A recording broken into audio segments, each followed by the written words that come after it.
Ayer yo estaba de lo más comprometido a preparar un sermón que reflejara la situación que estamos viviendo.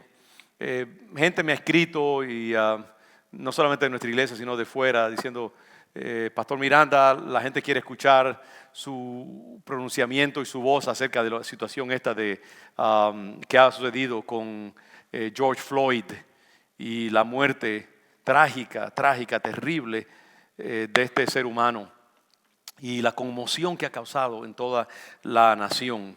Y muchas personas me han pedido que declare la posición de la iglesia con respecto a esta situación terrible que ha sucedido. Y yo me pasé toda la semana reflexionando sobre ello y pidiéndole al Señor sabiduría para predicar un sermón que reflejara esto, porque somos una iglesia muy pública, somos una iglesia que los ojos de mucha gente están sobre ella en la ciudad y la gente espera que el León de Judá pronuncie su postura con respecto a lo que ha sucedido y que demos una palabra pastoral. Y pues yo estaba muy comprometido y me senté en la tarde para preparar el sermón y durante la semana había estado pidiendo al Señor sabiduría. Y como eso de las 3, las 4 de la tarde, me percaté de un texto que me había enviado el pastor Samuel y él me había mandado un texto con un attachment, algo pegado a su texto que él había escrito para sus consejeros del ministerio el Centro de Recursos Académicos, Higher Education Resource Center. Y él tiene jóvenes allí que están muy comprometidos con la justicia social y con el trabajo con nuestra comunidad, etc. Y les escribió una carta a ellos reflexionando sobre la situación y me pidió que se la leyera y la revisara. Y mientras yo la leía me di cuenta que la carta era esencialmente insuperable, era una buena expresión de la posición de mía y de la iglesia, y era una reflexión muy bien considerada, muy balanceada, con muchos matices muy buenos que reflejan muy bien mi propia vivencia y posición, así como lo de la iglesia. Y yo creo que a mí no me gusta llover sobre mojado, francamente, ni me gusta reinventar la rueda. Yo dije, ¿sabes qué? Esta carta está tan bien escrita que yo creo que la iglesia debe escucharla. Y entonces le pedí a Samuel, en vez de yo hablar hoy, y voy a hacerlo el domingo que viene con la ayuda del Señor, que él compartiera con nosotros lo que el Señor había puesto en su corazón, porque creo que es un buen mensaje para todos nosotros, para nuestra iglesia, para nuestra comunidad. Y les digo que aunque yo no estaré aquí leyendo ese texto, en espíritu sí estaré, voy a estar ahí sentado, pero es como si yo lo estuviera declarando también en nuestra posición como iglesia. Y de nuevo les digo que en el futuro estaremos hablando sobre eso. El miércoles pasado yo inicié esa reflexión con un llamado del Señor Jesucristo al perdón, al amor y otras cosas, y esto complementa porque está más basado en eventos específicos y todas estas cosas se van a complementar. Yo creo que en los próximos días voy a estar hablando un poco más sobre estos temas del amor, de la justicia, del aprecio por la vida humana y de los valores que deben distinguir a una iglesia cristiana como la nuestra. Así que por ahora, sin embargo, le voy a invitar a que se relajen allí y que escuchen y sean penetrables a la palabra del Señor. Me parece que es un mensaje muy bueno y vamos a invitar a Samuel que pase por acá y nos comparta esta palabra. Dios les bendiga. Dios me le bendiga, mis hermanos.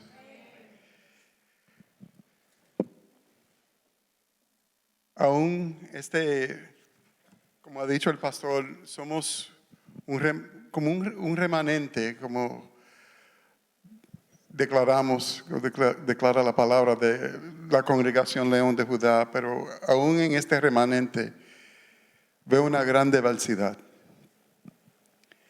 La mayoría de nosotros latinos, pero algunos latinos más oscuritos que otros, centroamericanos, suramericanos, caribeños. En el servicio de las 9 Es aún una mezcla, es como una unión de naciones, unas Naciones Unidas. ¿Cómo se predica acerca del racismo y la raza? A una iglesia tan preciosa como esta, que amo. Me siento tan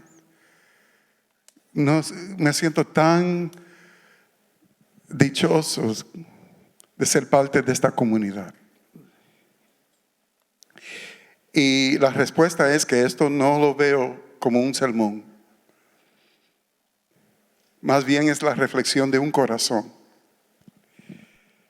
Es más, acerquémonos todos al Señor en este momento.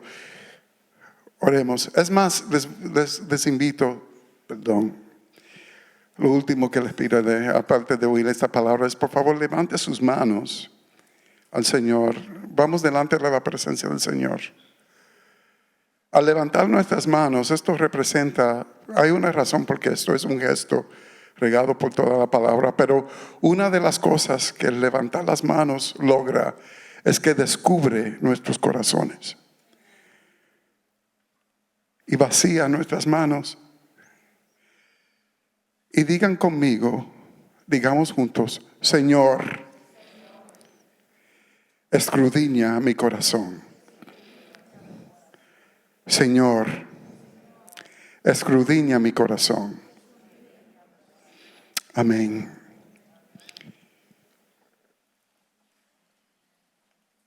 Como les dije, mis hermanos, esto es menos un sermón y más los esfuerzos de una persona, este servidor, rogándole al Señor que haga precisamente eso. Acerca de un tema que dividirá esta nación, aún más de lo que ya está. Aún más de lo que ya está. Si dejamos que Satanás salga con la suya. Primero, espero que aquí estoy declarando lo obvio.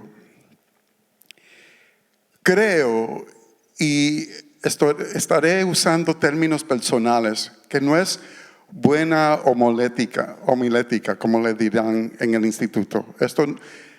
Pero sí les voy a hablar de una forma personal. Si tienen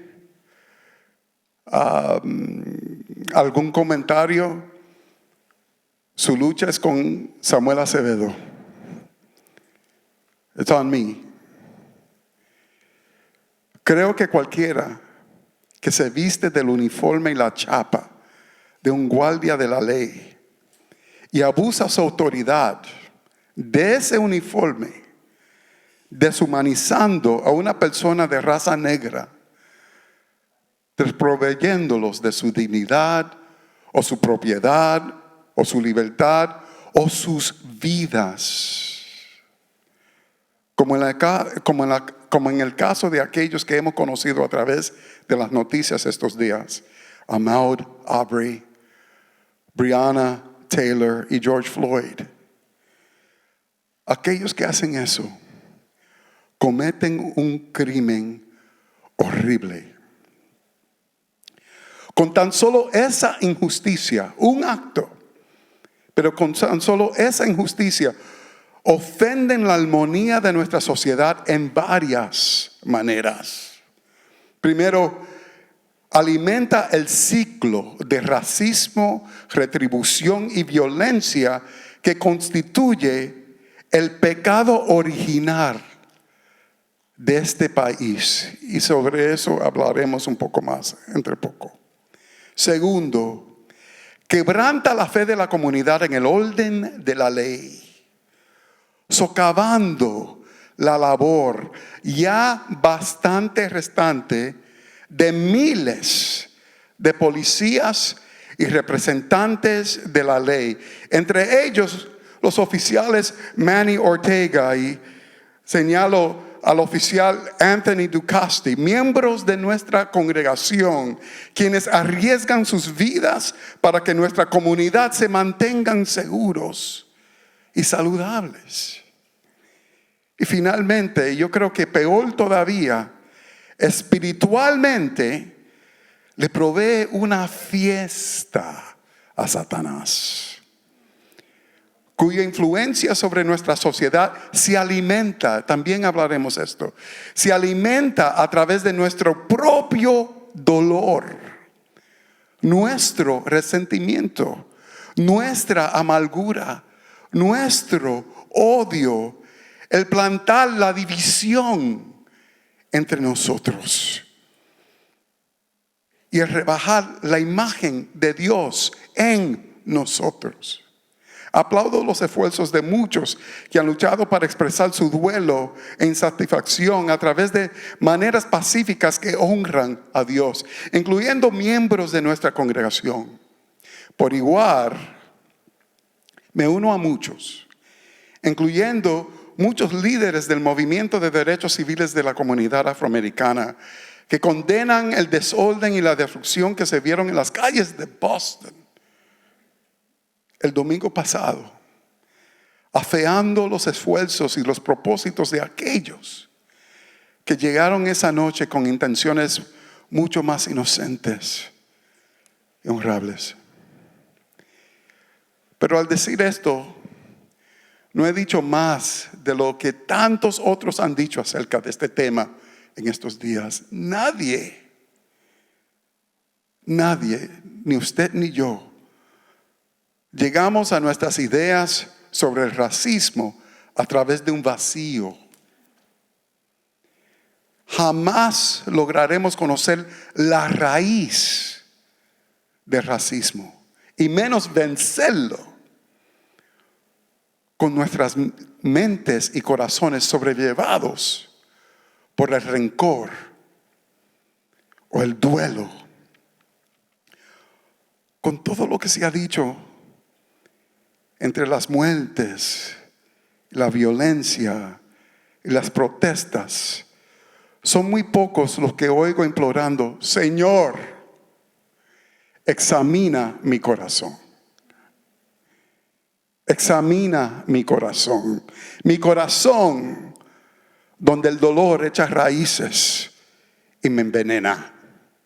Mi corazón donde si no me cuido, el pecado habita y me llevaría a la muerte. Este es mi esfuerzo, por más imperfecto e endeble, de rogarle a Dios, como declara el Salmo 139, examíname, oh Dios, y conoce mi corazón. Pruébame y conoce mis pensamientos y ve si hay en mí camino de perversidad y guíame al camino eterno. Y para lograr eso, por lo menos para mí, me cuesta confrontar el racismo en mi propia jornada. La espina del racismo ha afligido a la raza negra en los Estados Unidos en la manera más obvia y constante. Y mis hermanos, aquí mis comentarios se limitarán a Norteamérica, sin tocar el racismo manifestado en países de herencia española.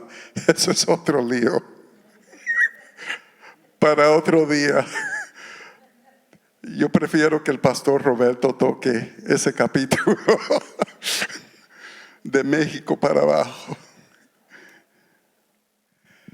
Pero a través de la historia de esta nación, este pecado nacional ha provocado injusticias contra otras minorías, contra los nativos americanos, los indios, que fueron desterrados de sus tierras, contra los asiáticos, en particular los chinos en el siglo XIX, los japoneses en el siglo XX, y contra,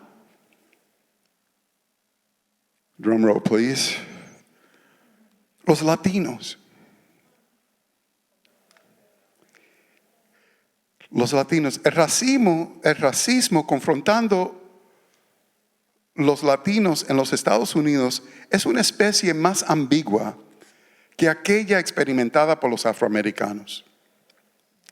La piel de algunos latinos nos permite por un tiempo pasar por blanco.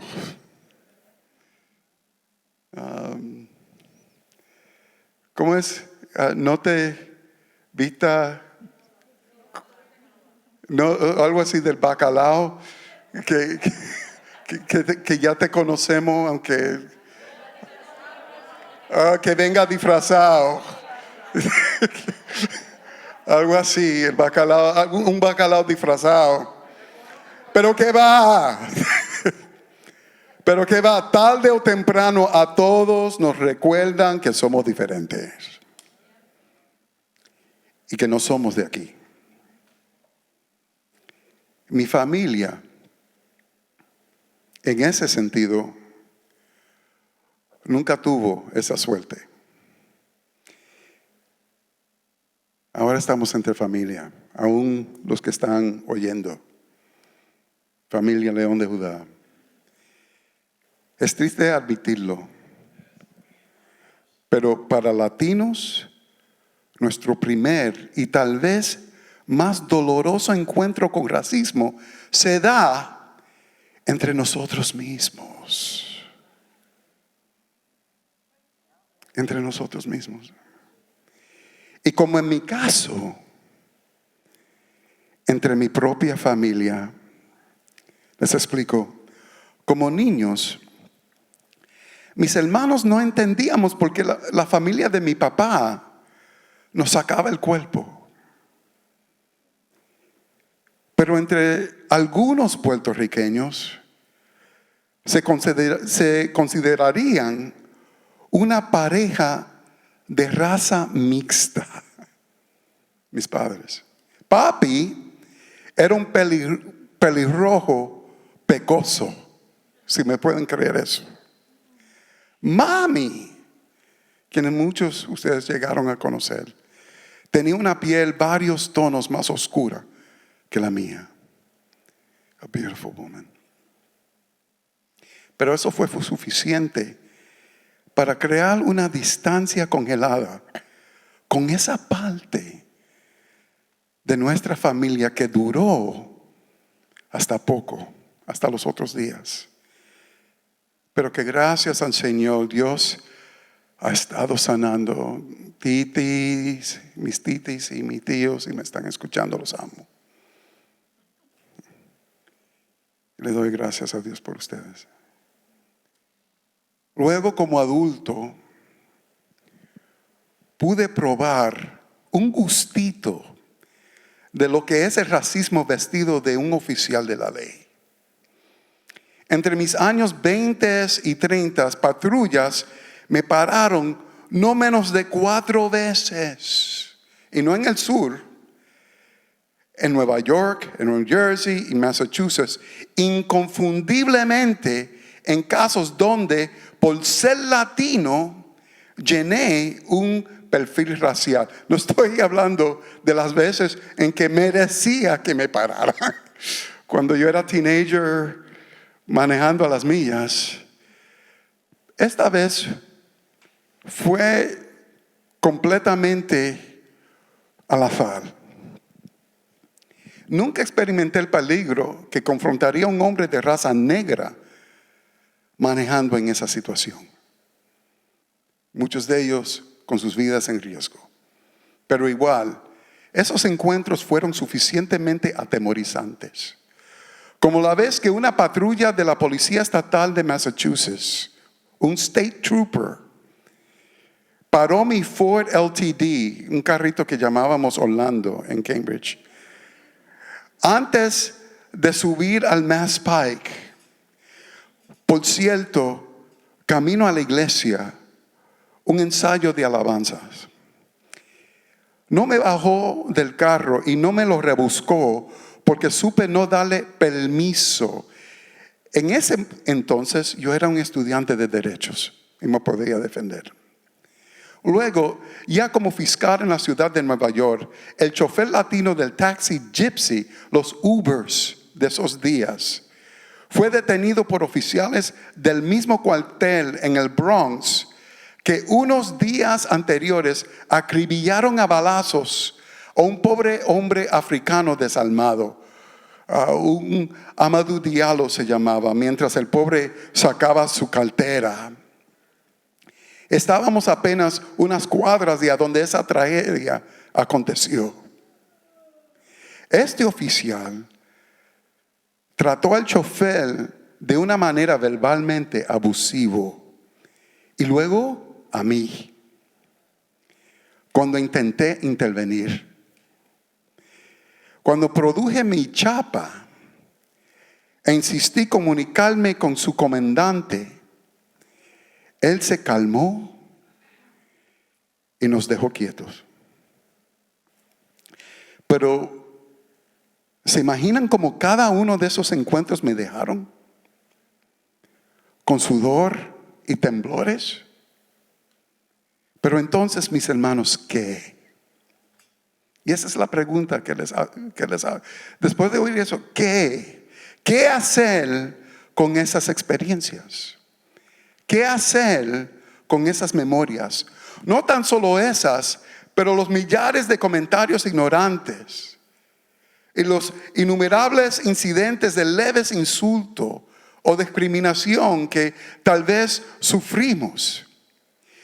Y aquí hay un secreto de la salud espiritual y emocional. Al ser bofeteado por estas y otros tipos de memorias o experiencias negativas, un divorcio, una traición, una bancarrota, sea lo que sea, al ser bofeteado por estas experiencias, es imposible que no nos impacten.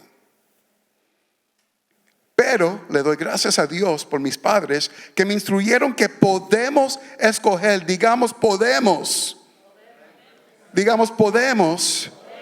escoger. Podemos escoger cómo nos impactan. Satanás a diario se encarga de enviar un constante tormenta de granizo emocional que si no nos cuidamos podrían hacer mellas de amargura y rencor en nuestro corazón. Por eso el apóstol Pablo en el libro de Efesios insiste, airaos, exacto, pero no pequéis, no se ponga el sol sobre vuestro enojo, no lo cargue por años y décadas, ni deis lugar al diablo. En vez de deformarnos, estas experiencias negativas pueden proveer la presión y el calor necesario para sacar el oro dentro de nosotros. Y en un sentido fui privilegiado. Tal vez el privilegio más significante que tuve fueron unos padres que me programaron con un sentido inconquistable, no importando lo que se me presente en el camino. Samuel, me decían, ninguna alma forjada contra ti prosperará. Samuel, todo obra para bien para aquellos que aman a Dios y son llamados para sus propósitos. Samuel, si Dios con nosotros, ¿quién contra nosotros? Me retaron a tomar a Dios, a su palabra. Mis padres me retaron que a pesar de mis inescapables imperfecciones, hacer todo dentro de mi alcance de vivir en pacto vivo con Dios. Por más que sea contra la cultura o contra mis instintos o mis emociones, mi destino era una decisión. Su destino, mi hermano, es una decisión. No importando con qué me tropiece en el camino, mi destino era la gloria de Dios para mí. Y nada en este mundo me separaría de Él. Y aquí vamos a examinar el pecado original de Norteamérica en ese contexto. Esa crianza produjo un latino un poco raro. Desarrollé un amor por el idioma inglés y ustedes dirán, qué bueno pastor, pero ¿qué pasó con su español? Gracias por tener paciencia conmigo. Desarrollé un disgusto instintivo contra la injusticia. Pierdo sueño cuando veo los fuertes aprovechándose de los inocentes y más frágiles. Y desarrollé un ardor por la historia norteamericana. Así como mis padres me instruyeron a honrar mi pacto con Dios, veo en la historia norteamericana un estudio de un Dios que toma sus pactos muy en serio. No es para nada inconsistente que una nación con un gran llamado a la vez luche con un gran pecado. Dios, al padecer, podrá pasar por alto el pecado entre pueblos que no pretenden entrar en pactos con Dios. Eso es otro caso y les espera otro fin. Pero Dios no pasa por alto entre aquellos que dicen entrar en pacto con Él pecados sin arrepentirse. Dios amó y aún ama a Israel, pero no pasó por alto a sus pecados, y en su ira los entregó a sus enemigos, y tampoco pasará por alto los pecados de Norteamérica. El hijo que Dios ama castiga.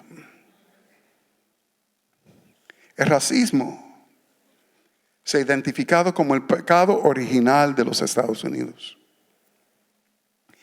El Espíritu Santo no se va a hacer el loco con Norteamérica.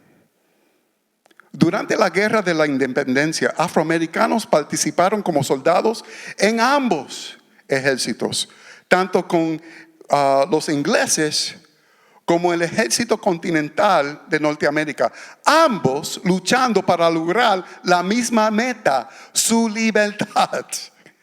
Se supone lo que los coloniales blancos también decían buscar. Al lograr su independencia de la Gran Bretaña en el 1787, los arquitectos de la nueva Constitución americana tuvieron la oportunidad de borrar la esclavitud de la raza negra de este continente, e hicieron la decisión de dejar eso quieto para no provocar una guerra civil que como quiera tuvieron que confrontar. Bad move. Dios no se hizo el loco. La esclavitud ofendió el corazón de Dios y provocó su ira. En los avivamientos, unos soplos de Dios que arroparon este país al comienzo del siglo XIX. De nuevo, Dios tiene un pacto con los Estados Unidos. La visita, viene avivamiento para los Estados Unidos. Por eso esta iglesia fue creada. Pero en ese avivamiento, un pueblo buscando santidad y la unción de Dios, a ese pueblo el Espíritu Santo les dio una y otra vez, a través de sus profetas, les dijo: eliminen eso, terminen con eso, lo encuentro abominable. Y comenzó un movimiento nacional para la abolición de la esclavitud. Abolición, perdón. I knew I was going to trip up on that. Abolición de la esclavitud. Abolition. Pero para borrar la esclavitud de Norteamérica, les tocó, como quiera, una guerra civil feroz y sanguinaria. Y creo yo, así lo ordenó Dios. Fue como un animal salvaje, desencadenado. La guerra tomó vida propia, con una ferocidad que sorprendió a sus mismos generales en el campo de batalla. fue como una visitación del ángel de la muerte sobre este país. Ninguna nación sobre la faz de la tierra ha experimentado cosa igual y sobrevivido. El mismo presidente Abraham Lincoln, en uno de sus últimos discursos, en palabras ahora grabados en mármol, en su memorial en Washington, atribuyó la guerra literalmente al castigo de Dios, tanto sobre el norte, quienes comerciantes sacaron provecho de la venta de los esclavos, como el sur. Pero si la esclavitud de la raza negra terminó con la guerra civil, su pecado raíz, el racismo, persiste aún, especialmente contra la raza negra, como también la ira de Dios. El racismo sobrevivió la época de la reconstrucción, con leyes y códigos limitando a afroamericanos a un tipo de esclavitud menos en nombre, con miles de vidas inocentes, miles siendo holcados al por mayor. El racismo sobrevivió aún el movimiento pro derechos civiles de los años 1960. El racismo aún sobrevivió el elegir un presidente afroamericano. Y como sabemos ya, ha sobrevivido aún hasta el siglo XXI. Las muertes que han conmovido esta nación en este año es tan solo como una erupción a la superficie de un gran depósito de magma de racismo subterráneo, invisible a nuestra vista, pero no a los ojos de Dios, que lo ve y lo aborrece. ¿Por qué no podemos? ¿Por qué no podemos deshacernos de esto? Con toda una guerra civil, pongámonos a pensar un momento. Con toda una guerra civil, con discursos y marchas y protestas, con leyes y órdenes judiciales, ¿de dónde saca el racismo su energía? El racismo, explicó un reverendo afroamericano, a propósito, un hombre muy honrado, y yo lo cuento entre uno de mis amigos. Él explicó al alcalde la semana pasada: el racismo es un problema espiritual. El racismo es un problema espiritual. Maravillosamente, el racismo es un pecado que se propaga a sí mismo. Guarda tu corazón, nos advierte Proverbios. Oigan bien, guarda tu corazón, porque de él mana la vida. ¿Sabe por qué eso importa? El infierno cobra su energía de las transacciones e intercambios en el corazón humano. El carbón del horno del infierno son los pecados que nosotros escondemos entre nuestros pensamientos, nuestros resentimientos, nuestras emociones. Y el racismo funciona como un horno nuclear, perfectamente produciendo a través de un ciclo infernal la misma energía que consume, consumiendo a la vez el orgullo deshumanizante del opresor blanco y a la vez consumiendo el rencor, la amargura y el autodesprecio de la víctima afroamericana. Es un ciclo de racismo y resentimiento que puede perdurar y aún ha perdurado por generaciones hasta que rompamos el ciclo. Se autoalimenta. ¿Cómo escapamos el ciclo de racismo y resentimiento? Mi correo electrónico incluye una frase que el doctor Martin Luther King repitió varias veces, pero nunca con más poder profético como en la última noche de su vida, en su último sermón. Aquí tengo otra traducción. Las tinieblas no podrán erradicar las tinieblas. Solo la luz logrará eso. El odio no podrá erradicar el odio. Solo el amor logrará eso. El próximo día lo asesinaron. Pero esa frase encarna toda una rema de las Escrituras y una estrategia para combatir las tinieblas. Aparte de quitarnos, conozcamos nuestro enemigo aquí. Aparte de quitarnos nuestra propiedad o nuestra dignidad o aún nuestras vidas, el verdadero blanco del enemigo es nuestro corazón. El verdadero blanco del enemigo es nuestro corazón. La palabra nos insta a guardar nuestros corazones de un enemigo capaz de abrir nuestras heridas e introducir a través de ellas el veneno del odio y la desesperación. Jesús nos advirtió de esto.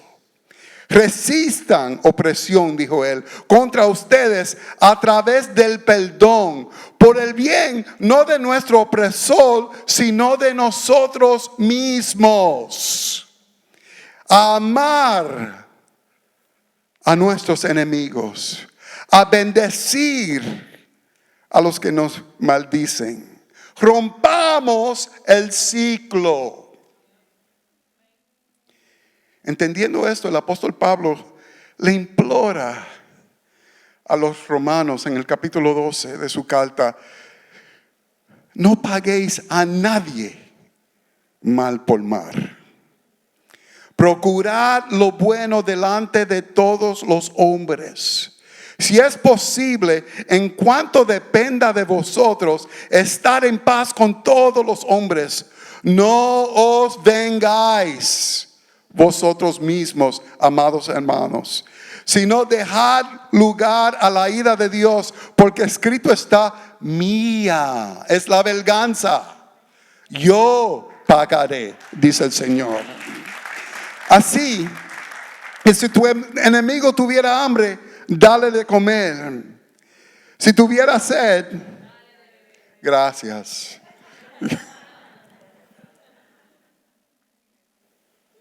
Thank you so much. Dale de beber. Pues haciendo esto, ascuas de fuego amontonarás sobre su cabeza. Y sobre todo, mis hermanos, no seas vencido de lo malo. Rompamos el ciclo. No seamos vencidos de lo malo, sino vence con el bien el mal.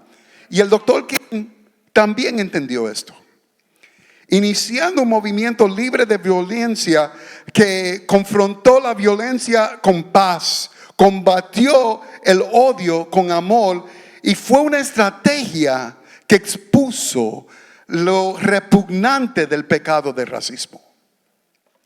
Tanto así que aún muchos sureños blancos, no todos, pero muchos, después de haber vivido con el racismo por generaciones, ellos mismos recapacitaron y lo encontraron repelente. ¿Qué estamos haciendo nosotros aquí?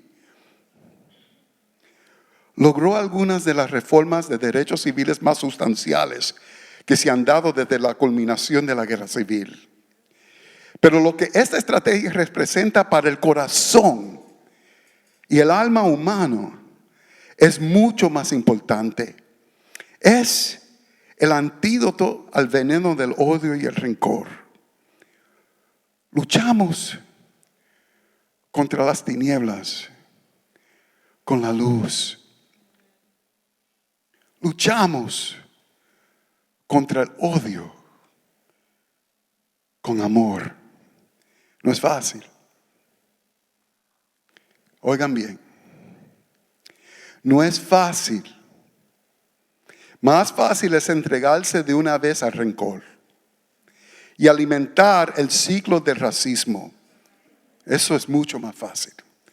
Pero si no es una fórmula fácil, es una fórmula efectiva. Aún en Boston, ¿saben? En los años 90, ministros afroamericanos en Boston usaron esta misma estrategia para confrontar una ola de violencia de pandillas y abusos de policía, entrando en diálogo y trabajando muy de cerca con la policía de Boston, transformando el departamento de la policía, bajando la tasa de homicidios en Boston entre las más bajas de una ciudad como la nuestra en los Estados Unidos, creando un modelo nacional. Y en gran manera, León de Judá, sepa esto: esta iglesia, para salir de cualquier duda, esta iglesia se ha comprometido a esta batalla, a esta estrategia de lleno. Como saben, yo dirijo el Centro de Recursos Académicos, el Boston HERC. Siempre he visto al Boston HERC como un experimento de vivir bajo un pacto con Dios para bendecir la ciudad. Boston HERC es un brazo profético y misionero de esta iglesia. Y uno de nuestros blancos es el pecado del racismo, que atacamos de dos maneras. Primero, estratégicamente, luchamos para que más jóvenes afroamericanos, latinos y tantos otros escapen del ciclo de pobreza, graduándose, logrando sus títulos académicos, desarrollando su liderazgo, cambiando el paisaje para toda su generación y logrando el destino que Dios ha apartado para ellos. Pero la batalla espiritual que libramos es mucho más importante, mucho más. El alma más potente que usamos para esta batalla son coaches, entrenadores, consejeros, como decía el pastor ahorita, que aman a Dios, jóvenes llenos del Espíritu Santo, que parecen mucho a los jóvenes que encontramos en las aulas de las escuelas públicas donde los enviamos. Allí se encuentran con una juventud que Satanás haría cualquier cosa por enmarañar otra generación más en este ciclo infernal de rencor, violencia, baja autoestima y derrota. Y combatimos a Satanás con las almas de nuestra milicia, que no son de este mundo. La esperanza, el perdón, el amor, el shalom de Dios. Entre las tinieblas, estos jovencitos son luz. Iglesia, para concluir, pongámonos de pie un momento.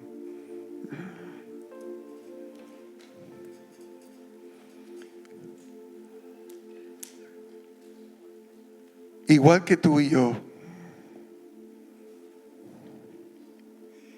igual que tú y yo, hermano, olvídense de un momento aún de la razón primordial que me lleva a este mensaje. Puedes decidir hoy. Su vida no está controlada por sus circunstancias. Su vida no está controlada por su historia. Su vida no está controlada por lo que te hicieron. Su vida no está controlada por su pasado. Puedes decidir romper el ciclo de Satanás hoy.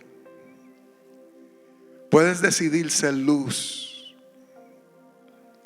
hoy. Puedes decidir ser sanado hoy. Concluyo con esta oración sobre sus vidas.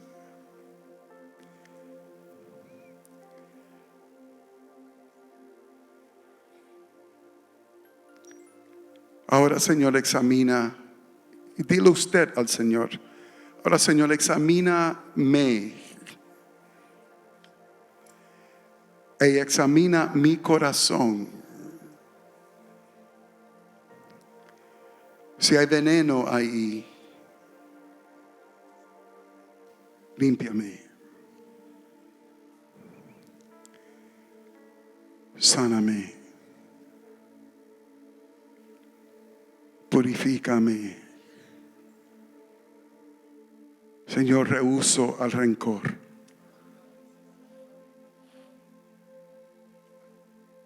Señor, rehúso al odio. Señor, rehúso a la venganza. Señor, entierro esos esqueletos. Abrazo el perdón y la libertad. Líbrame. En tu nombre declaro que soy libre. En el nombre de Jesús.